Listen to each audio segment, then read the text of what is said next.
Oke Kak Setia, hari ini kita akan belajar terkait benzena, di mana benzena nanti adalah full teori dan nanti ada 3 sampai 4 komponen yang harus dipelajari yang kemungkinan akan keluar pada soal-soal masuk ujian perguruan tinggi seperti itu. Yang pertama adalah benzena ini fungsinya sebagai pelarut ya, dia sebagai pelarut. Kalau orang zaman dahulu itu mengenalnya sebagai bahan baku pembuatan parfum, yaitu kemenyan ya, atau lubang jawi, nama Jawanya ya, sehingga disebut banjawi atau benzena.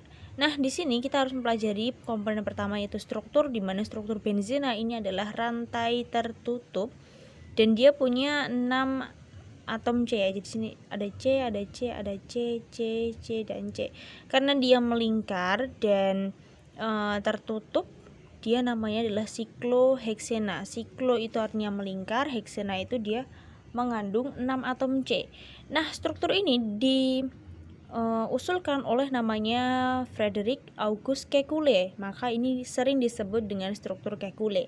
Nah, benzena ini dia mempunyai ikatan tangkap 2, seharusnya dia tidak stabil gitu ya. Jadi kalau senyawa yang dia punya ikatan tangkap 2 biasanya dia tidak stabil atau mudah diputus ikatan tangkapnya, tapi ini stabil karena dia terjadi namanya delokalisasi elektron, sehingga struktur ini diterima namun ada pengembangan, yaitu bukan ikatan tangkap 2 yang tepat di sini, tapi ikatan 2 ini selalu berpindah-pindah sehingga mereka stabil dan tidak bisa diputus. Nah, seperti ini, jadi bentuknya menjadi melingkar. Nah, ini namanya adalah struktur delokasi elektron atau disebutnya adalah hibrida resonansi. Ini yang pertama. Mungkin struktur nanti yang akan ditanyakan tokoh-tokohnya atau kenapa kok dia bisa stabil seperti itu ya. Karena tadi ada delokalisasi elektron.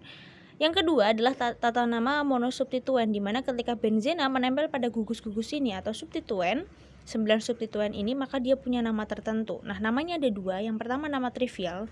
Nama trivial ini adalah nama secara umum atau nama dagang, sedangkan yang IUPAC ini adalah nama secara internasional. Nah, ini yang saya kosongi ini artinya dia sama dengan nama IUPAC-nya atau dia tidak punya nama IUPAC ya. Jadi dia cuma punya nama trivial, di sini nggak ada. Oke, yang pertama ketika benzena menempel pada COOH. COOH ini adalah gugus asam karboksilat, namanya adalah asam benzoat. SO3H ini adalah gugus sulfat, maka namanya adalah benzena sulfanoat. COH ini adalah aldehid, gugus aldehid, maka namanya adalah benzaldehid. OH ini adalah gugus alkohol, dia ketika menempel dengan benzena dia membentuk fenol. Atau dia punya nama secara internasional ya, ini namanya adalah gugus alkohol atau gugus hidroksi, sehingga nama internasionalnya adalah hidroksibenzena. NH2 ini adalah anilina dan dia nama IUPAC-nya adalah aminobenzena karena NH2 itu adalah amino ya. Lalu ini adalah stirena, nama IUPAC-nya adalah vinil. CH3 ini adalah toluena, CH3 ini adalah gugus alkil sehingga nama IUPAC-nya adalah metil alkil, jadi metil benzena ya.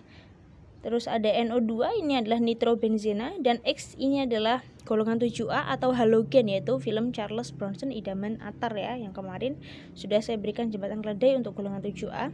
Maka namanya halobenzena. Kalau menempel dengan F berarti fluorobenzena, kalau Cl berarti klorobenzena, Br berarti bromobenzena, I iodobenzena. Nah, monosubstituen ini apa yang perlu dilakukan untuk mempelajari tata nama monosubstituen, yaitu menghafalkan saja. Jadi tugasnya hanya menghafalkan. Sehingga saya buatkan jembatan keledai, yaitu asam suka jahit mantol lina setia tolong nita halo.